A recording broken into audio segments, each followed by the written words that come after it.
बंधुगण नमस्कार। एबे सामाजिक गणमाध्यम रे अंधभक्त माने बहुत जोरे आवाज करुछंती जे हिंदू खतरे में। वास्तव में हिंदू खतरे में?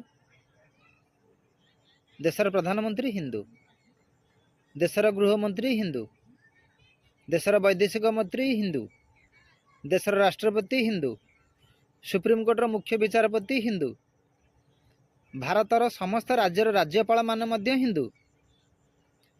ता सहित वर्तमान भारत वर्ष को शासन करुवा जो दल से मध्य हिंदूवादी दल भारतीय जनता पार्टी।